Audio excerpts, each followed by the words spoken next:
Se cumple un año exactamente y 3 meses de un brutal crimen ocurrido en Miramar. Sí, la pregunta es si a Laura Iglesias la asesinó una sola persona, la abusó sexualmente una sola persona y si el crimen está resuelto o no. Recordemos el caso, tal vez con una imagen podemos graficar la historia. Laura, ahí la vemos en imagen, trabajaba en el Patronato de Liberados. Su auto se le queda y cuando trata de sacar el coche de un lodazal o del barro, es víctima de un ataque. Para la justicia, el autor material del crimen y del ataque sexual es Esteban Cuello. Está preso, procesado con prisión preventiva y camino a juicio. Pero la familia plantea que hay más personas para investigar y una hipótesis inquietante que nos trae aquí el hermano de Laura, que preocupa. ¿Quién es el detenido y por qué ustedes plantean que la historia no está resuelta? Bueno, en principio, Esteban Cuello tenía 19 años, actualmente tiene 20. Es muy difícil, todos nos dicen, porque aparte de ser abusada, golpeada, ella fue desvestida y se volvió a vestir. Cuando la encuentran vestida, pero después, es más, como la encuentran vestida, en un principio creen que no había sido violentada sexualmente. O sea, el atacante la abusó, la desvistió para abusarla y se encargó de vestirla de nuevo para sembrar el cuerpo. Exacto. Bien. La escena del crimen parece una escena totalmente armada. De hecho, por ejemplo, Laura tenía un sobre que pensaba enviarle para una nieta de acá de Buenos Aires y el sobre estaba en el coche. Un sobre papel madera, tamaño oficio. Que es ese auto que vemos en imagen, un Renault, ¿no? Exacto.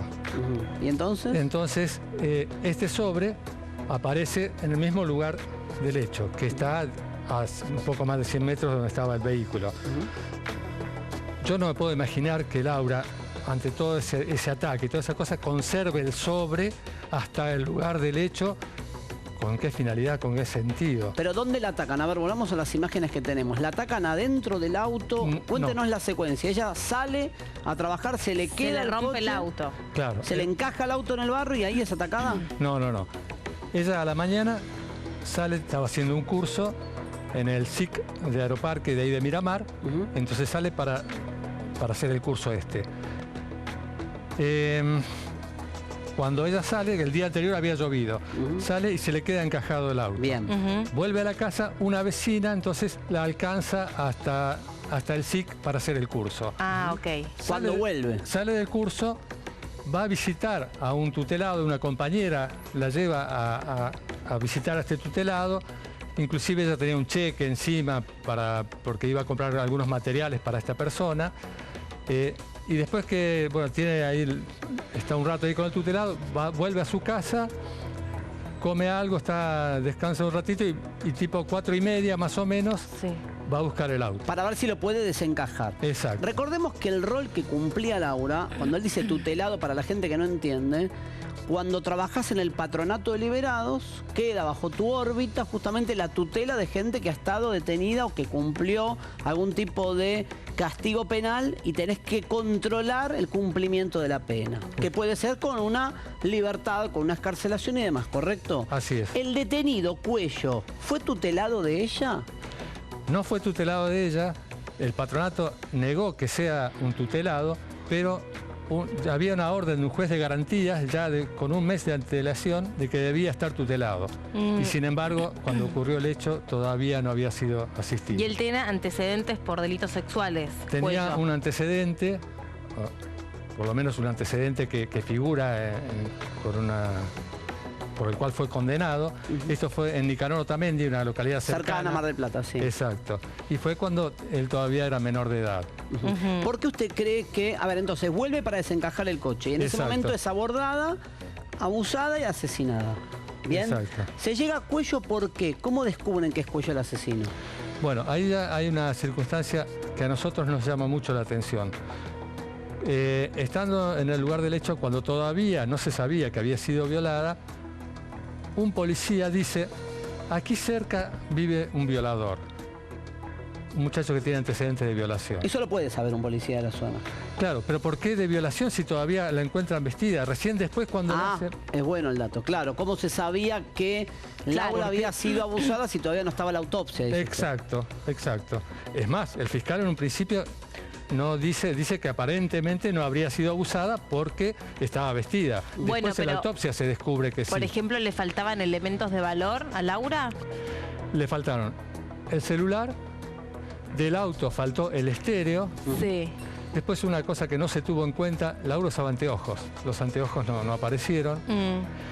Y en un primer momento, la policía científica encontró a 30 metros de distancia del cuerpo el corpiño de Laura. Sí. ¿Qué? Está bien, ahí tenés un elemento. Sin tener la autopsia a mano, podías inferir que pudo existir un abordaje sexual. Digo, para pensar por qué el policía marcó a alguien de la zona que tenía antecedentes. Usted dice, llegan a Cuello. Exacto. ¿Le da positivo el ADN a Cuello?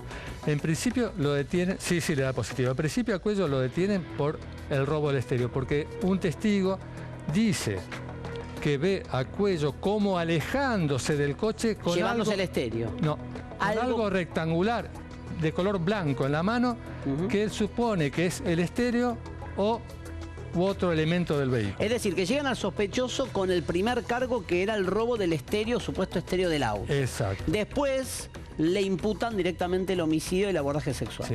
En 48 horas se obtiene el ADN que da el cordón de la zapatilla de Laura, que fue el que fue usado para estrangularla, tenía descamaciones del imputado. Y a su vez, cuando hacen un allanamiento en la casa de Cuello, de ahí retiran un boxer, un calzoncillo y un pantalón de jogging que tiene descamaciones de ADN de Laura. Bien. Con lo cual queda absolutamente contrastado. Para usted, es él. ¿Para usted tuvo que haber participado una segunda persona, un cómplice de Cuello? ¿Esa es la sospecha? Mínimo, ¿por qué digo esto?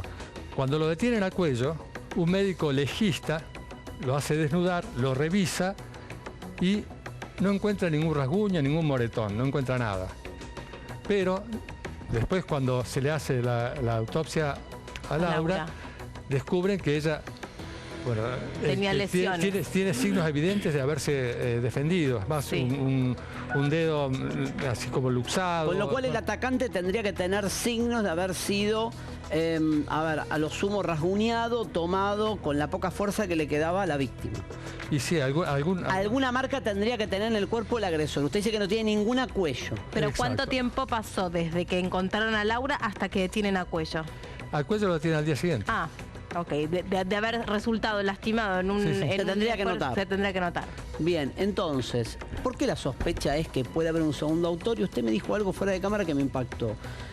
Que hay tutelados que son apretados por personal policial para cometer delitos. Eso, en más de una oportunidad, Laura nos contaba a nosotros, a los hermanos, que ella se encontraba en una tarea muy difícil, porque ella creía muy firmemente en tratar de recuperar a estas personas, tratar de ayudarlas, tratar de rescatarlas de esa situación. Ella era asistente social, claro, sí, dentro del patronato. Dentro del patronato, exactamente. Que es el trabajo que tratan de hacer las compañeras, con escasísimos elementos, pero tratan de hacer eso. De reinsertar socialmente a los condenados o procesados. Y nosotros creemos en la familia que es eso el camino, que hay que tratar de reinsertarlos. Si no se les da una mano, van a seguir hundidos. Pero qué paradoja que la termina matando un delincuente sexual. Pero que no fue su tutelado, no importa, pero digo la paradoja entre lo que ella pretendía para gente tal vez como Cuello y la actividad criminal que despliega Cuello sobre ella, ¿no? Pero volvamos al punto. Entonces, ahí le contaron que hay tutelados que eran apretados por la policía. Claro, ella nos contaba que había tutelados que le decían que la policía los apretaba para trabajar para ellos. O sea, trabajar en la delincuencia, no trabajar. Y después, esto mismo que decía Laura, cuando unas compañeras del patronato se entrevistaron con el juez de garantía, Juan Tapia. Lo ratificaron. Lo ratificaron. Y las compañeras dijeron lo mismo que decía Laura. Está bien, pero ¿usted qué infiere? Como última pregunta le hago. Que alguien participó activamente junto a Cuello del crimen y que esa segunda persona está siendo tapada porque sabe o conoce alguna cuestión ilegal. O sea, hay cosas a las que nosotros no podemos llegar. De hecho, solicitamos un montón de pericias que no se pudieron hacer. La campera que tenía usando Laura tiene unas manchas unas manchas blancuzcas. Para ser peritadas. Entonces nosotros Con pedimos... material probablemente genético para identificar a Pero los nosotros responsables. contratamos a un perito genetista, Sí. el doctor Gustavo Penasino. Sí, lo hemos traído al estudio. Bueno, y él dijo que eran compatibles con manchas de semen esas manchas. O sea que se podría hacer un peritaje. Bueno, nosotros para ver lo si hay un solicitamos segundo autor. a la Bien. Fiscalía. En ese momento estaba el fiscal Rodolfo Moure con la causa. Se lo solicitamos y lo que él dice es que ya hay suficientes pruebas para condenar a Cuello. Bien, lo vamos a seguir el tema. Sí. Le agradecemos Bien. mucho porque estamos en los títulos. Gracias, Manuel. Para ver si Bueno. finalmente existe o no la sospecha sobre un segundo autor. Gracias. Gracias, Bueno, muy amable. Muy amable. No, gracias. por favor.